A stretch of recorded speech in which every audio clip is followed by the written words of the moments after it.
أعوذ بالله من الشيطان الرجيم. بسم الله الرحمن الرحيم. وصلى الله على محمد وآله الطيبين الطاهرين سيما بقية الله في الأرضين روحي وأرواح العالمين لتراب مقدمه الفداء. بسم الله الرحمن الرحيم. ألف لام ميم.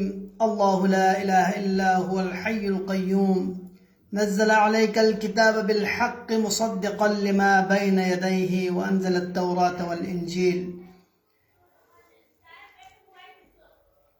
عزیزان محترم، سلسلہ وار گفتگو سورہ مبارکہ آل عمران کی ابتدائی آیات میں ہو رہی ہے.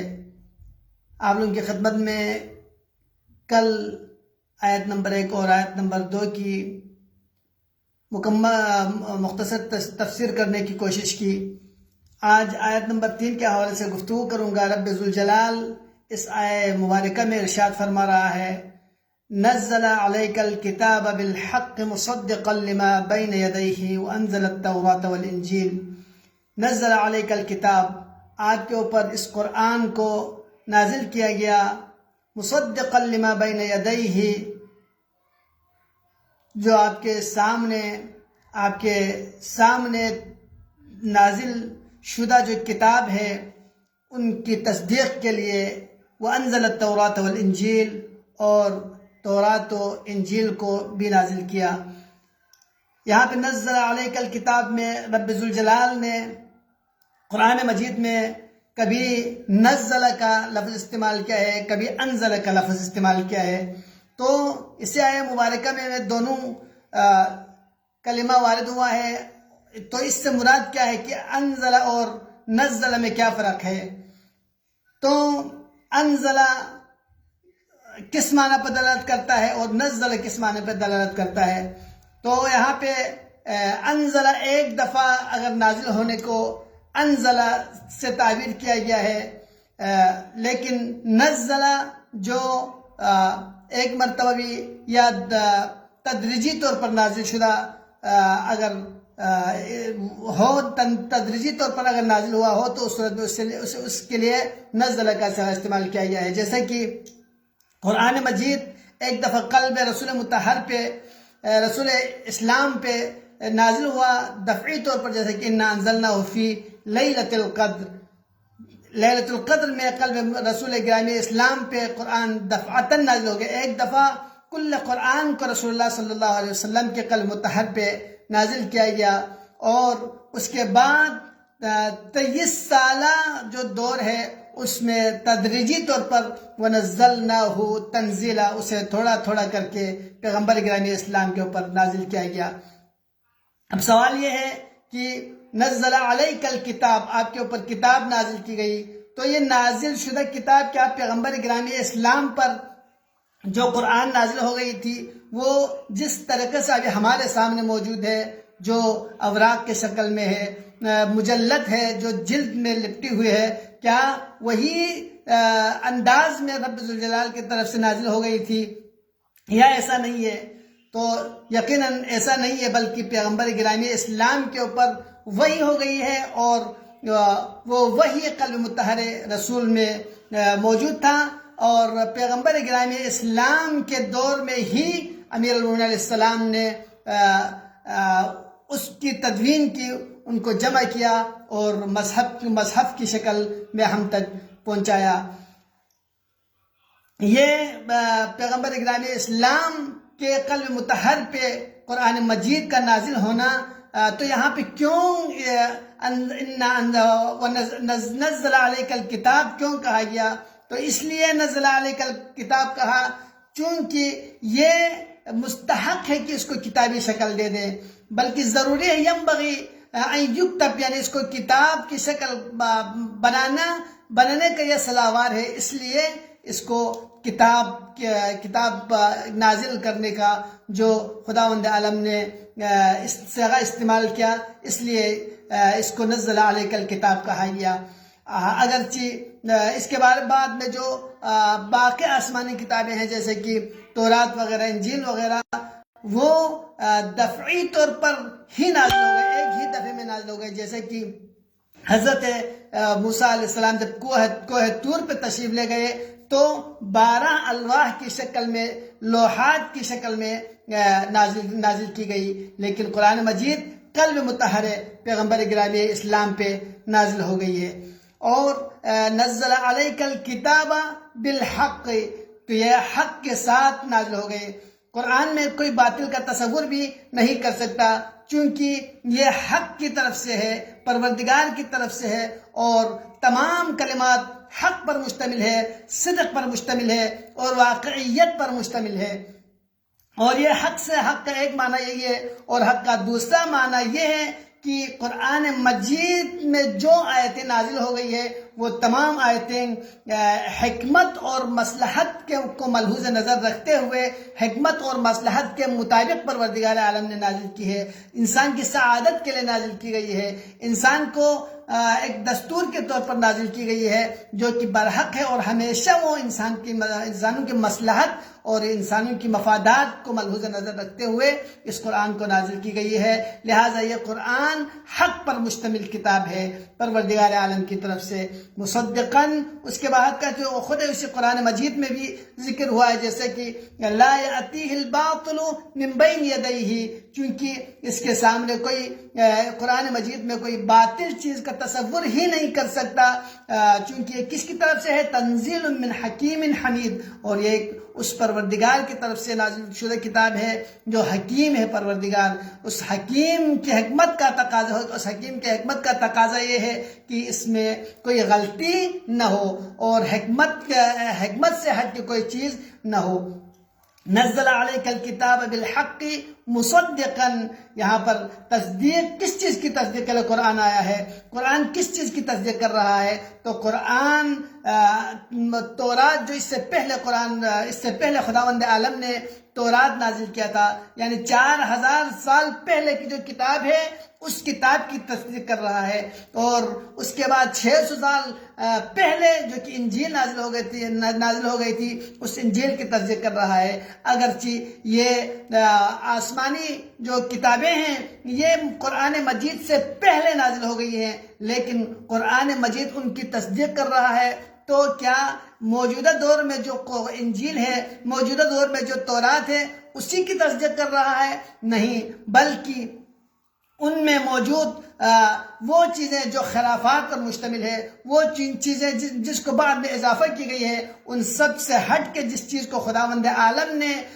نازل کی گئی ہے اس چیز کی تصدیق کر رہا ہے۔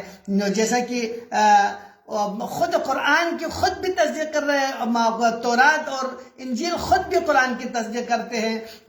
جیسے کہ جب قرآن کی آیتوں کی تلاوت علماء بنی اسرائیل کے سامنے کر رہے ہوتے ہیں تو اس صورت میں وہ لوگ اس کا انکار نہیں کرتے ہیں۔ اولم یکن لہ آیۃ یعلمہ علماء بنی اسرائیل، جب قرآن کی آیتوں کی تلاوت کرتے ہیں تو کہتے ہیں کہ یہ تو ہمارے تورات میں بھی لکھا ہوا ہے، یہی تو ہمارے انجیل میں بھی لکھا ہوا ہے۔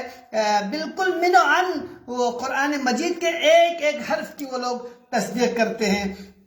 لہذا قرآن مجید جو ہے نا، جس طرح قرآن تورات و انجیل جو کہ تحریف سے پہلے خداوند عالم کی طرف سے نازل ہو گئی ہے اس کی تصدیق کرتے ہیں، بعین ہی تورات و انجیل بھی قرآن مجید کی تصدیق کر رہے ہوتے ہیں۔ بین یدیہ جو کہ کتب سماوی ہے، اس کتب سماوی سے اگرچہ مصحف آدم علیہ السلام، مصحف حضرت ابراہیم علیہ السلام، ان سے ہٹ کے جو ہمارے پاس جو اس وقت موجود ہے، جیسے کہ مسیحیوں کے پاس اور نصرانیوں کے پاس تورات و انجیل ہے، اس کے حوالے سے گفتگو کر رہے ہیں۔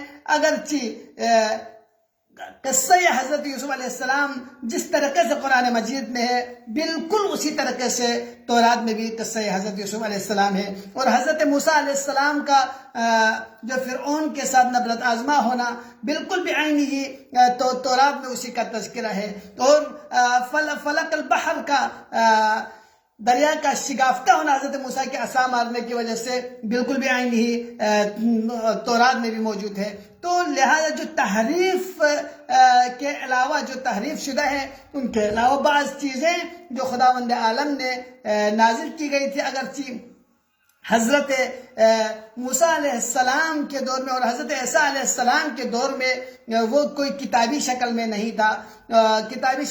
تھا، لہذا ان کے قلوب میں موجود تھے، اور اپنے تلاميذ کو، اپنے شاگردوں کو انہوں نے تعلیم دی تھی. لیکن قرآن مجید وہ قرآن ہے جو پروردگار عالم نے پیغمبر گرامی اسلام کے دور میں ہی جس کو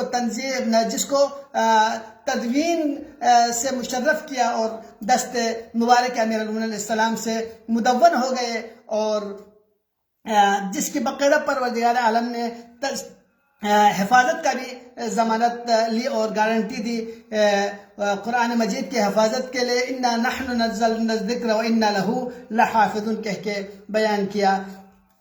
تو قرآن وَنَزَّلَ عَلَيْكَ الْكِتَابَ بِالْحَقِّ مُصَدِّقًا لِمَا بَيْنَ يَدَيْهِ وَأَنزَلَ التَّوْرَاةَ وَالْإِنْجِيلِ. یہاں پہ خداوند عالم نے فرمایا وَأَنزَلَ التَّوْرَاةَ، تورات کو نازل کیا، وَإِنْجِيلَ اور انجیل کو نازل کیا. اب یہ انجیل اور تورات دفعی ہے، لیکن قرآن مجید ایک دفعہ دفعی ہے لیلۃ القدر میں، اور ایک دفعہ تدریجی ہے جو کہ 23 سالہ دور میں پیغمبر گرامی اسلام کے قلب مطہر پر نازل ہو گئی. اب کلمہ تورات کے بارے میں، تورات کیا یہ عربی کلمہ ہے؟ تو کہتے ہیں نہیں، یہ عربی کلمہ نہیں ہے، بلکہ یہ عبرانی کلمہ ہے. اور انجیل جو ہے نا یہ بھی عربی نہیں ہے، اور یہ بھی عبرانی کلمہ ہے. اور جس طرح خداوند عالم نے وَأَنزَلَ التَّوْرَاةَ وَالْإِنْجِيلَ کہہ کے انجیل مفرد کا صیغہ استعمال کیا، ایک انجیل کو خداوند عالم نے نازل کیا. لیکن عبرانیوں کے پاس اس وقت 4 انجیل موجود ہے جسے وہ من جانب اللہ سمجھتے ہیں، حالانکہ حقیقت میں ایسا نہیں ہے.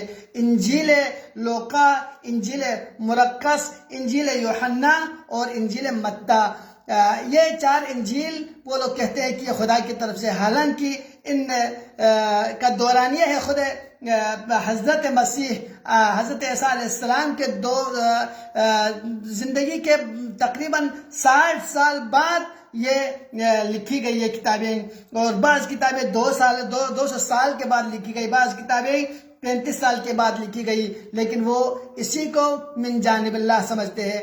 حالانکہ یہ سب من جانب اللہ نہیں ہے، اگرچہ ان میں بہت ساری باتیں ایسی ہیں جو خداوند عالم نے انجیل میں ذکر کیا ہے وہ شامل ہے، جس کی تصدیق قرآن مجید کر رہا ہے. لیکن یہ سب کے سب من جانب اللہ نہیں ہے، بلکہ حضرت عیسیٰ علیہ السلام کے شاگردوں کے ذریعے، شاگردوں کے ذریعے یہ کتابیں لکھی گئی ہے. اور بعض انجیل کے بارے میں ایسا بھی ذکر آتا ہے جیسے کہ مرقس وغیرہ کے حوالے سے کہتے ہیں کہ یہ خود مسیحی نہیں تھے بلکہ یہ نصرانی تھے، اور انتہائی سخت مزاج کے یہودی تھے. بعد میں اس نے مسیحیت کا روپ دار کے اس طریقے سے جو ہے نا یہ کتاب لکھوائے ہیں. تو بہرحال تحریفات بہت ہو گئے ہیں انجیل میں اور تورات میں. لیکن امیر المومنین علیہ السلام اس کے برعکس جو کاتب وحی جسے ہم ہمارے نزدیک اہل تشیع کے نزدیک ہم کاتب وحی کو امیر المومنین علیہ السلام سمجھتے ہیں، اور حقیقت میں ایسا بھی ہے جو کہ ہمارے لیے تاریخ کے شواہد کے ذریعے معلوم ہو جاتے ہیں، جبکہ اہل سنت کے نزدیک کسی دوسرے لوگوں کو وہ لوگ کاتب وحی تصور کرتے ہیں. تو یہ قرآن مجید تصدیق کر رہا ہے ان تورات کی اور زبور کی جسے رب ذوالجلال نے نازل کیا ہے. من قبل ہدی للناس، اور یہ کس چیز کا کئی سال پہلے جو یہ تورات اور انجیل نازل کی گئی ہے، اس سے پہلے جو تقریباً 600 سال، تورات 400 سال اور انجیل 600 سال پہلے قرآن سے نازل ہو گئی ہے، ان کی تصدیق کر رہا ہے. کس لیے؟ ہدی للناس، تاکہ لوگوں کے لیے ہدایت ہو. یعنی تمام تر آسمانی کتابوں کا جو ہدف ہو، مقصد ہے، وہ انسانوں کی ہدایت ہے. لہذا انا انزلنا التوراۃ فیہا ہدی ونور، جیسے کہ تورات کے حوالے سے خداوند عالم نے فرمایا کہ ہم نے تورات کو نازل کیا چونکہ اس میں ہدایت ہے اور نور ہے. اسی طرح انجیل میں بھی ہدایت ہے اور لوگوں کے لیے کمال تک پہنچانے کا جو راہ ہے وہ دکھایا ہے، اور قرآن مجید بھی ہدی للمتقین، متقین کے لیے ہدایت ہے، لوگوں کے لیے ہدایت ہے۔ لہٰذا قرآن مجید یہاں پہ تمام تر آسمانی کتابوں کا جو مین ہدف اور مقصد ہے نازل کرنے کا، یہ ہدایت کے لیے نازل کیا گیا ہے۔ وَأَنزَلَ الْفُرْقَانَ، اور اس کے بعد رب ذوالجلال اسی آیت میں فرما رہا ہے اور ہم نے فرقان کو نازل کیا۔ تو کیا فرقان قرآن سے الگ چیز ہے یا وہ قرآن ہی کا دوسرا نام فرقان ہے؟ تو اس حوالے سے مختلف نظریات موجود ہے۔ بعض کہتے ہیں کہ قرآن کو ہی فرقان کہا گیا چونکہ یہ حق و باطل کو جدا کر دیتا ہے۔ بعض لوگوں نے کہا کہ نہیں، فرقان جو ہے نا وہ ہر وہ چیز پر صدق آتا ہے جو حق و باطل کو الگ کرے، لہذا قرآن الگ ہے اور فرقان کا جو دائرہ ہے وہ وسیع ہے۔ اس حوالے سے انشاءاللہ کل آپ لوگوں کی خدمت میں گفتگو کروں گا۔ رب ذوالجلال ہمیں قرآن کو سمجھ کر اس پر عمل پیرا ہونے کی توفیق عطا فرمائے۔ والسلام علیکم ورحمۃ اللہ وبرکاتہ۔